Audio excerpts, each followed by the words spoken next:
오늘 우리가 읽은 민수기 25장은 민수기 전체를 놓고 보았을 때 출애굽 1세대의 마지막 장면이라고 할 수 있습니다.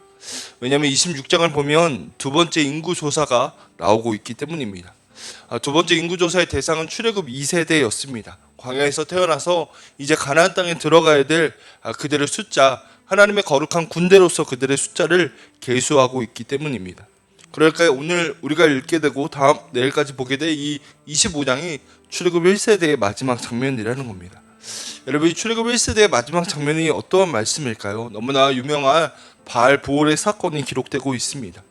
오늘 본문에 기록된 바알보올 사건은 신명기, 여호수아, 시편에도 언급되고 있고 신약성경의 요한계시록에 이 버가모 교회를 향한 책망을 할 때에도 바알보올 사건이 언급되고 있습니다. 성경의 곳곳에 기록될 정도로 이 바알보올 사건은 주목해야 될, 기억해야 될 사건이었습니다.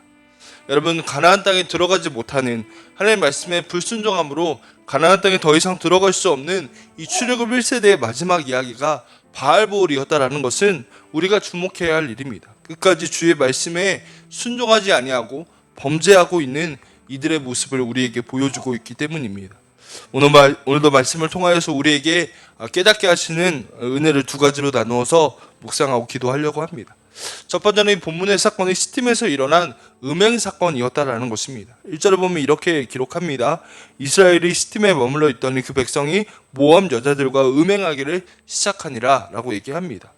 여러분, 여기에서 끝난 것이 아니라 음행하던 모압 여인들이 자기들의 신들에게 제사할 때 하나님의 백성이라는 이스라엘을 따라서 이스라엘 백성들 함께 그 우상들에게 절하기 시작합니다. 2절입니다.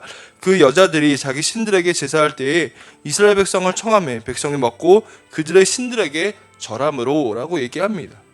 이런 모압은 우리가 알고 있는 것처럼 요단 동편에 있었던 이방 민족이었습니다. 그리고 그모스라고 하는 우상을 섬기는 민족이었습니다.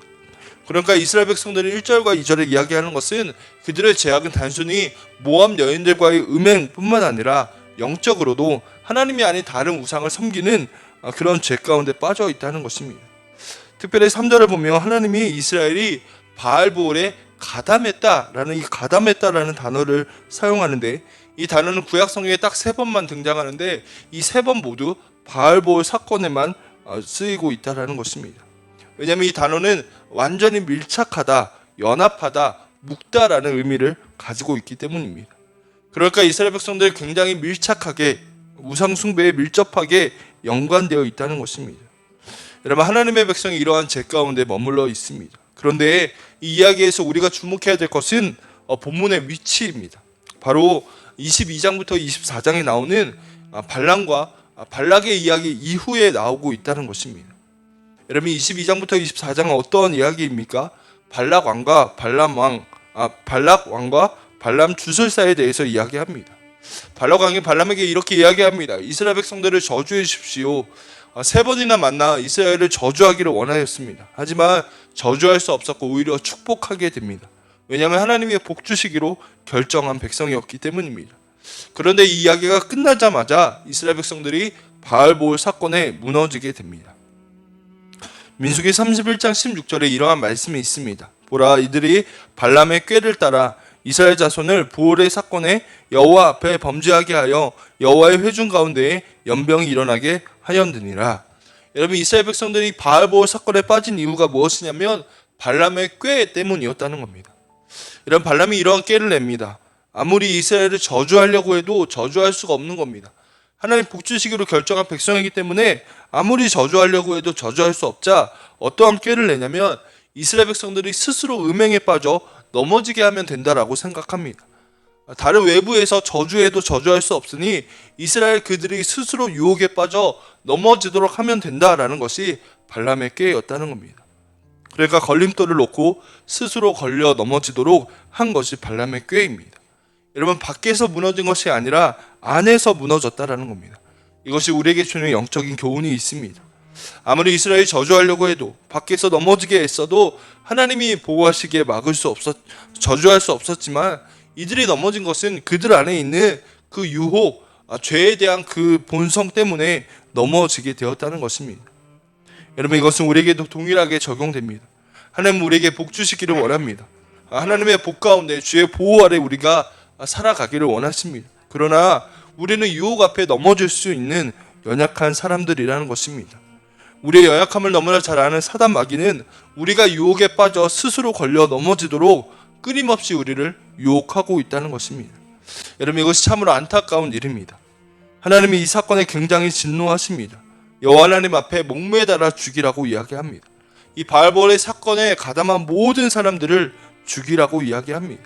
여러분, 연병으로 24,000명이 하루아침에 죽게 되었습니다. 하나님의 안타까움과 또 진노를 이 본문 가운데 느끼게 됩니다. 여러분, 우리 안에도 이 말씀 앞에 겸손하게 서는 은혜가 있기를 축복합니다.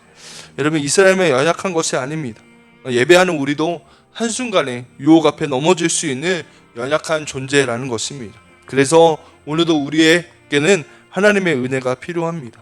주님이 보호하시고 하나님의 백성으로 하나님의 은혜 가운데 살아간다 할지라도 우리가 날마다 깨어있지 않으면 우리는 오늘도 넘어질 수 있는 연약한 사람들이라는 것입니다. 바알볼의 사건을 기억하면서 발람의 꾀가 그들을 넘어지게 했다라는 사실을 기억하며 날마다 주의 은혜를 구하는 저와 여러분들이 되기를 간절히 축복합니다. 두 번째는 깨어있는 한 사람이 공동체를 살리게 되었다라는 것입니다. 하나님이 이 사건에 진노하셔서 목매달아 죽이라고 이야기합니다. 5절을 보면 모세도 바알볼에 가담한 사람들을 죽이라고 이야기합니다. 5절입니다. 모세가 이스라엘 재판관들에게 이르되 너희는 각각 바알볼에게 가담한 사람들을 죽이라 하니라 라고 얘기합니다. 여러분, 그런데 5절 이후에 보면 그 어떠한 조치도 일어나고 있지 않습니다. 하나님이 이 사건을 굉장히 심각하게 여기시는데 이스라엘은 마치 그것을 모르는 것처럼 보여집니다. 여기에 게다가 한 가지 더 큰 문제가 생깁니다. 우리 6절의 말씀을 같이 한번 읽어보겠습니다. 이스라엘 자손의 온 회중이 회막문에서 올 때에 이스라엘 자손 한 사람이 모세와 온 회중의 눈앞에 미디안의 한 여인을 데리고 그의 형제에게로 온지라. 아멘.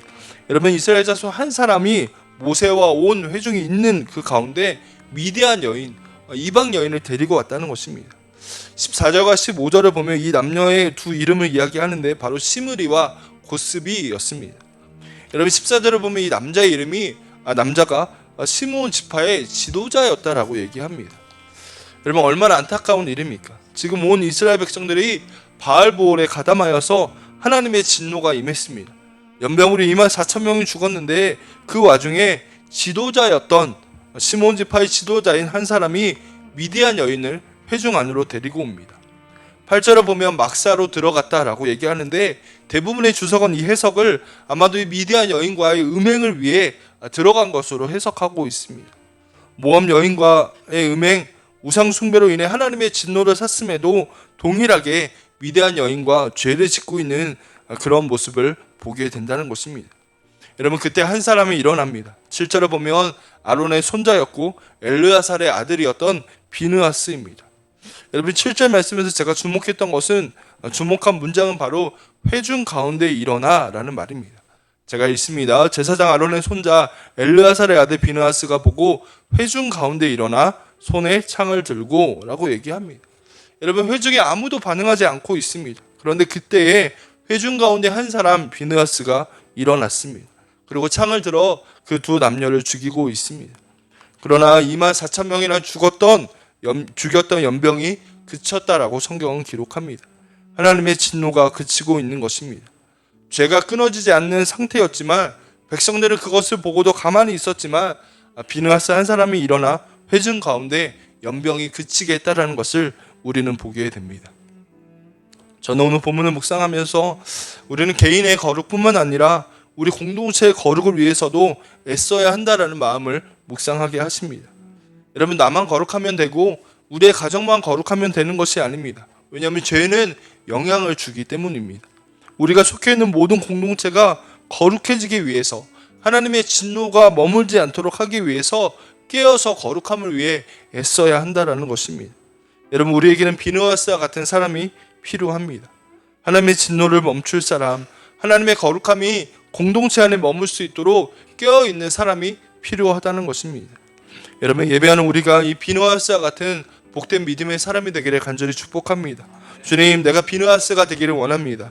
주님을 사랑하는 마음으로 이 공동체의 거룩함을 위해 기도하게 하시고 공동체의 거룩함을 위해 내가 날마다 깨어있는 믿음의 사람 되게 하여 주시옵소서. 그래서 나를 통해 우리의 순위, 우리의 가족이 거룩해지게 하시고 우리 교회와 내가 속해 있는 모든 공동체 안에 죄가 끊어지며 하나님의 거룩의 은혜가 있게 해달라고 기도하는 비느하스가 필요하다라는 것입니다. 이런 비느하스를 통해 연병이 그쳤습니다. 많은 사람이 필요한 것이 아니라 비느하스 한 사람이 그 일을 해냈다라는 것입니다. 여러분, 우리가 깨어 기도하는 비느하스가 되기를 축복합니다. 하나님, 우리를 통하여서 하나님의 거룩함이 우리 순과 우리 공동체 안에 머물게 하실 줄로 믿습니다. 그 은혜를 가지고 기도하는 우리가 되기를 축복합니다.